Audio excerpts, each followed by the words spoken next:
دوستو آج کے اس ویڈیو میں ہم بات کریں گے سلطنت مغلیہ کے اس بادشاہ کے بارے میں جس کو جلال الدین اکبر کے نام سے جانا جاتا ہے، جو محض 14 سال کی عمر میں ہندوستان کا بادشاہ بن گیا تھا، جس کی دور حکومت میں ہندوستان کی جی ڈی پی قریب 3 گنا بڑھ گئی تھی، اور اس نے اپنی حکومت کو چلانے کے لیے ایسی پالیسی اپنائی تھی جس سے ہندوستان کے رہنے والے تمام دھرم کے لوگ اس کے فرما بردار ہو گئے تھے۔ اور ساتھ ہی ساتھ یہ بھی جانیں گے کہ اکبر اور مہارانا پرتاپ کے درمیان جو جنگ ہوئی تھی، کیا وہ جنگ مذہب اور دھرم کو لے کر ہوئی تھی جیسا کہ کچھ لوگ گمان کرتے ہیں، یا وہ جنگ سیاسی اور اپنے سلطنت کو بڑھانے کے لیے ہوئی تھی، اور اس جنگ کا وجیتا کون تھا؟ تو آج کے اس ویڈیو میں ہم انہی ساری چیزوں کے بارے میں بات کریں گے، اس لیے میری آپ سے گزارش ہے کہ آپ ہمارے ساتھ آخر تک بنے رہیں، اور اگر آپ ہمارے چینل پر نئے ہیں تو چینل کو ضرور سبسکرائب کریں تاکہ اس طرح کی انفارمیشن آپ تک پہنچتی رہے۔ دوستو مغلیہ سلطنت کے 17 بادشاہوں میں سے صرف ایک بادشاہ جلال الدین محمد اکبر ایسے ہیں جن کے نام کے ساتھ اعظم یعنی دی گریٹ کے الفاظ لکھے جاتے ہیں، اور انہیں تاریخ اکبر اعظم کے نام سے یاد کرتی ہے۔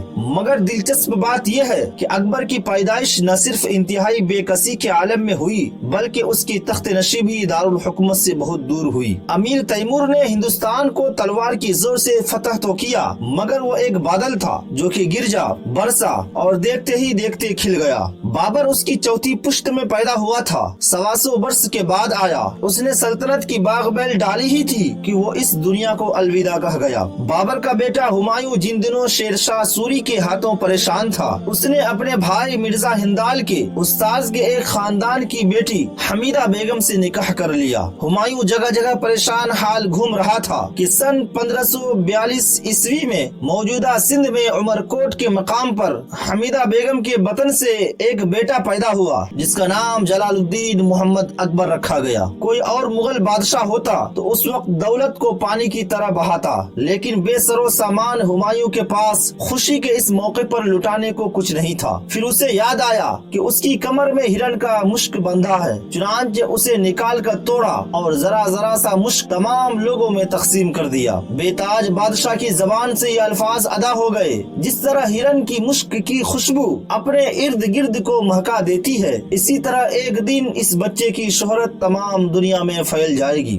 دوستو یہاں سے در بدر ہمایوں ایران پہنچا اور کچھ عرصے بعد وہاں سے ایک فاتح کے طور پر ہندوستان میں دوبارہ لوٹا اور سلطنت مغلیہ کی بنیاد کو مضبوط کرنے لگا۔ مگر ابھی ہمایوں کو دوبارہ اقتدار سنبھالے 6 مہینے بھی نہیں ہوئے تھے کہ 24 جنوری 1556 عیسوی کو ان کا انتقال ہو گیا۔ اکبر کی عمر اس وقت محض 14 سال تھی اور وہ اس وقت کالانور ضلع گورداس پور میں تھا۔ اکبر کے اتالیق بیرم خاں کو ہمایوں کی وفات کی خبر ملی تو اس نے کالانور میں اینٹوں کا ایک چبوترا بنوایا اور 14 فروری 1556 عیسوی کو اکبر کی رسم تخت نشی ادا کر دی گئی۔ بیرم خاں خود اکبر کے سرپرست بن گیا۔ دشمنوں نے دیکھا کہ نیا بادشاہ نو عمر ہے تو انہوں نے اس پر چاروں طرف سے حملہ کر دیا، مگر بیرم خاں کی حکمت عملی کی وجہ سے اگلے چند سال میں اکبر کی سلطنت بنگال سے افغانستان تک اور کشمیر سے دکن تک پھیل گئی۔ ابتدائی 5 سال تک مغل سلطنت کا اقتدار در حقیقت بیرم خاں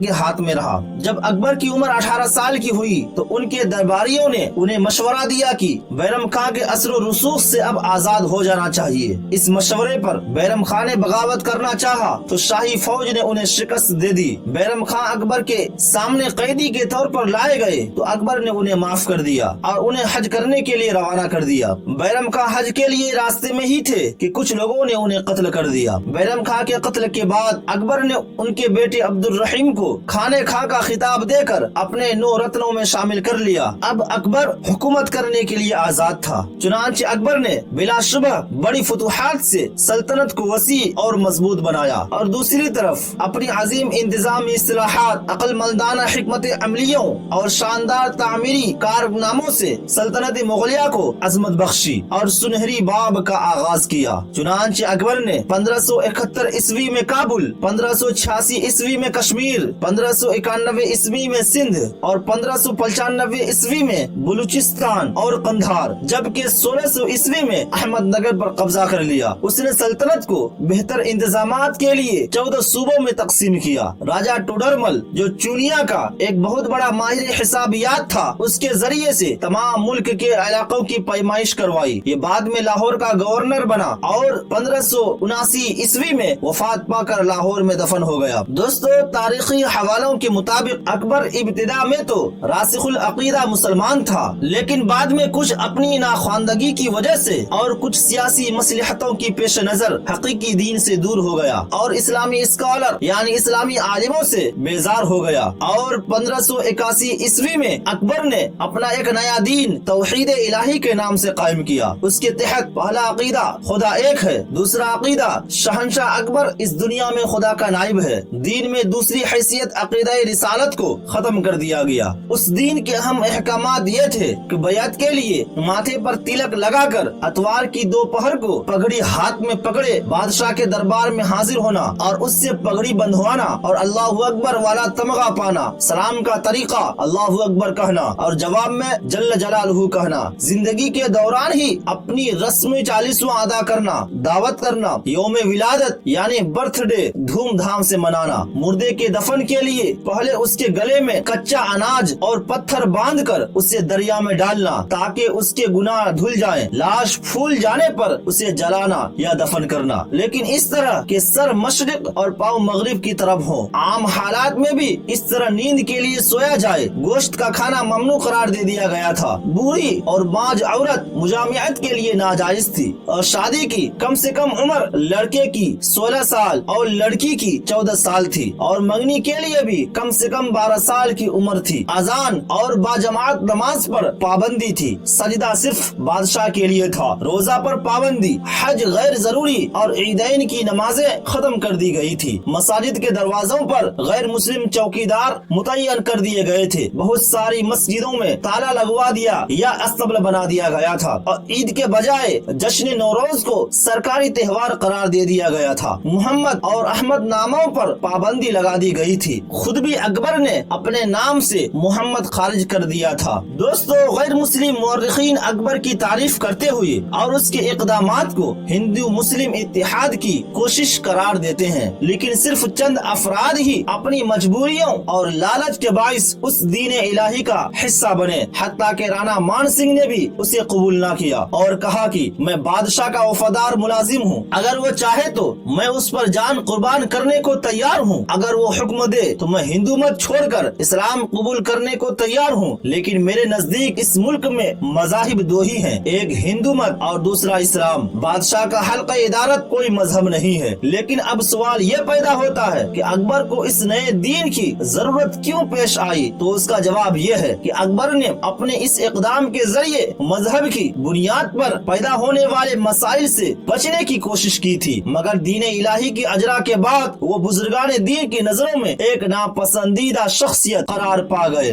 دوستو، اس کے علاوہ جس بات کو لے کر اکبر کے بارے میں سب سے زیادہ لوگوں کے درمیان خلفشار ہے وہ ہلدی گھاٹی کی جنگ ہے جو اکبر اور مہارانا پرتاپ کے درمیان ہوئی تھی۔ کیا یہ جنگ دو دھرموں کے درمیان ہوئی تھی یا دو راجاؤں کے درمیان؟ اور یہ کہ اس جنگ کی جیت کا صحرا کس کے سر پر سجا تھا؟ کیونکہ کچھ لوگوں کا کہنا ہے کہ ہلدی گھاٹی کی جنگ میں اکبر کی فوج کو ہار اور مہارانا پرتاپ کو جیت ہوئی تھی۔ تو دوستو، بادشاہ اکبر اور مہارانا پرتاپ کی لڑائی ہلدی گھاٹی کے مقام پر لڑی گئی۔ ایک طرف بادشاہ اکبر کی فوج کھڑی تھی اور دوسری طرف مہارانا پرتاپ کی۔ حیران کن صورتحال یہ تھی کہ اکبر کی فوج میں بادشاہ خود موجود نہ تھا اور فوج کی کمان راجہ مان سنگھ کے پاس تھی، یعنی بادشاہ کی غیر موجودگی میں اس کی جگہ راجہ مان سنگھ فوج کی کمان سنبھالے ہوئے تھا اور اس کے زیر کمان شہزادہ سلیم تھا۔ راجہ مان سنگھ بادشاہ اکبر کے پردھان سیناپتی آرمی چیف تھے۔ دوسری طرف مہارانا پرتاپ کی فوج کی کمان کس کے ہاتھ میں تھی؟ حکیم خانسوری کے پاس، یعنی ایک طرف ہندو اور دوسری طرف مسلمان، تو کیا یہ ہندو مسلمان کی لڑائی تھی یا دو راجاؤں کی لڑائی تھی؟ بہرکیف ان کے درمیان جنگ ہوئی تھی، لیکن اس جنگ کے جیت کا سہرا کس کے سر پر سجا تھا؟ کیونکہ کچھ لوگوں کا کہنا ہے کہ ہلدی گھاٹی کے جنگ میں اکبر کی فوج کو ہار اور مہارانا پرتاپ کی فوج کو جیت ہوئی تھی، کیونکہ مہارانا پرتاپ جسے کچھ لوگوں کے نزدیک ایک اوتار کا درجہ حاصل ہے، اور اوتار کسی سے شکست نہیں کھا سکتا، یعنی کسی سے ہار نہیں سکتا۔ حیران کر دینے والی بات یہ ہے کہ اس کا خیال ان کچھ سالوں میں ہی کیوں آیا؟ کیا 550 سال تک عوام کو غلط تاریخ پڑھائی جاتی رہی؟ جبکہ یہ سوال بھی اپنی جگہ برقرار ہے کہ اگر بالفرض اکبر کو ہلدی گھاٹی کے مقام پر مہارانا پرتاپ کی فوج سے ہار ہوئی تھی تو اس وقت دلی کے تخت پر کون بیٹھا ہوا تھا؟ کیونکہ تاریخ تو ہمیں یہی بتاتی ہے کہ سن 1576 عیسوی میں ہلدی گھاٹی میں ہونے والی جنگ کے بعد مہارانا پرتاپ پہاڑوں کی طرف بھاگ گیا تھا، اور بعد میں اکبر نے فوج کی کمان خود سنبھالی تھی اور اس خطے کے زیادہ تر علاقوں پر قبضہ حاصل کر لیا تھا۔ تو دوستو، ان تمام ایویڈنس کو سامنے رکھتے ہوئے میں آپ سے پوچھتا ہوں کہ ان دونوں کے درمیان جو جنگ ہوئی تھی وہ کس آدھار پر تھی؟ دھرم کے آدھار پر یا سیاست کے آدھار پر؟ اور یہ کہ آپ کے اعتبار سے اس جنگ کا وجیتا کون تھا؟ کامنٹ میں ضرور بتائیں، اور اگر آپ ہمارے چینل پر نئے ہیں تو چینل کو ضرور سبسکرائب کرتے ہوئے بیل آئیکن کو ضرور دبائیں تاکہ اس طرح کی انفارمیشن آپ کو ملتی رہے۔ ملتے ہیں پھر ایک نئے ویڈیو کے ساتھ، تب تک کے لیے خدا حافظ۔